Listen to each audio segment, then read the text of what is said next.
Hey, hi, and welcome back to my channel. For today's video, I'm doing something super exciting, something that I love doing, and I do it pretty frequently, especially when I'm bored or have like no other plans. So today, I am going to be showing you guys how to set up your own photo shoot in your room, like build a studio in your room. Sort of deal. So yeah, I'm gonna be walking you through the steps and giving you some tips and tricks. I really want to start putting more like, I wouldn't consider them like educational videos or like DIY videos, but I guess they kind of are. I guess tips and tricks is what you could call it rather than something educational. I just think it would be fun to start doing more things like that. And I'm kind of very limited in my area of like fun things I can do, so we gotta switch it up a little bit. So today I'm going to be building a little studio in my room so I can take some pictures. I do this pretty often, especially when I don't have any trips planned or if I'm just like running out of like ideas or places to take pictures. I can just kind of like throw something together in my room and get kind of creative in my mind. That's why I really enjoy this, because I can just be by myself and I can like get in my head and just like really like get creative, and it is beautiful. Okay, so I got in my little YouTube notebook and I started writing down just like a few things that I think that you would need if you were trying to set up a studio in your bedroom.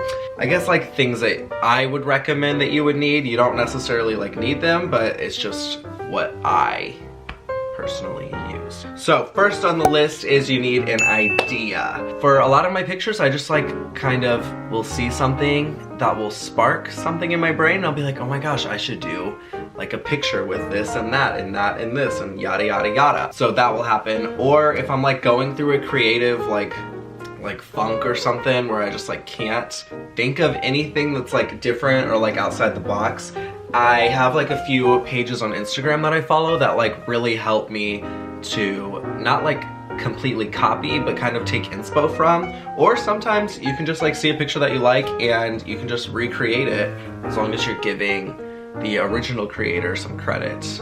Okay, so if I am ever in a creative funk and I need to find some inspiration, some pages that I'm obsessed with on Instagram are Josh Johnston. He always comes up with like some crazy like thing, like he just like he always like finds simple things and like makes them something different or like more interesting, like a pair of shoes. But like instead of just like taking a picture in his shoes, he's like jumping out of them, like things like that. Another one that I always look at is Paige Watts. She has some crazy, creative, beautiful pictures. She literally will pose with a trash can and like make it look phenomenal. And another thing that I love about Paige's Instagram is that she will have her picture, and then after that she will have like a behind the scenes video of her like kind of in motion, which I think is really cool. I actually really want to start doing some things like that. Another person that I love to get inspiration from is Sorel Amour. She is like a travel vlogger, blogger, photographer, and she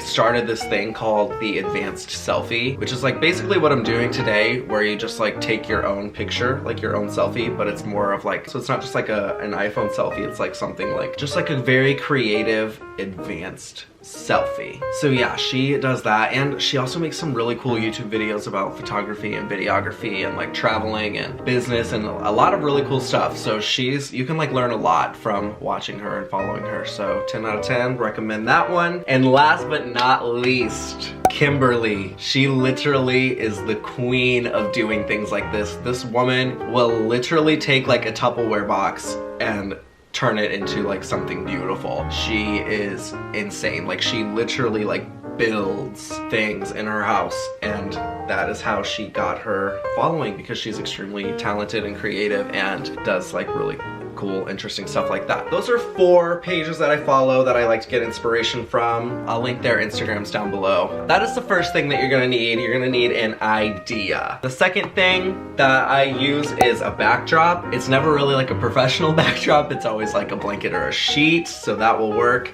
If you can find like a professional backdrop or like a giant ass piece of paper, that could work, or just like a plain wall would work. So yeah, you'll need a backdrop, you'll need something as a background. The next thing you'll need is lights. So when I first started like taking pictures, I did not have like professional lights. I just used my light on my ceiling and a lamp, and that was my lighting, which is totally okay. I didn't know if I was like gonna be completely into it, and I didn't want to invest money in something bigger and more expensive if I wasn't really sure. So starting with a lamp is completely fine. If you don't even have a lamp, then you can use your light, but I would recommend like getting something other than your ceiling light, because you're just gonna want something that's like more in your face, you know what I mean? I bought these studio lights on Amazon. They weren't like too expensive, I don't think, but yeah, that's where I got those, and they work really nicely. They're extremely bright and they get the job done, so that's what I use. The next thing you're gonna need is a camera. I will be using this Canon T7 Rebel T7 EOS something. You can use an iPhone, you can use whatever kind of camera you want. That part doesn't really matter as long as it has self-timer on it, because you're really gonna need that. The next thing is a tripod. Obviously I guess you don't really need a tripod. I don't use a tripod when I take my own pictures. I normally just like stack shit on top of stuff and then set my camera on the very tip top and like make sure it looks good. But I guess a tripod would be ideal and probably a lot easier than trying to like stack a bunch of stuff up. The next thing that you need is props. This is like very important. Having props can like make or break a picture, especially if you're in a studio, because if you're in a studio, like it's already kind of bland, it's already like blank, so you need like something to spice it up. Obviously your outfit can do the trick, but it's always nice to have something like a stool, a flower, anything, even like down to the jewelry. Like if you don't have a prop, like at least put on jewelry, because then you can like mess around with your jewelry, fix that, and just like get different pictures that like look more interesting and like look like you're actually doing something rather than just like standing there in front of a sheet. And then last but not least, you're going to need some clothes. Or not. That's completely optional. If you don't want to wear clothes in your studio shoot, good for you, you go.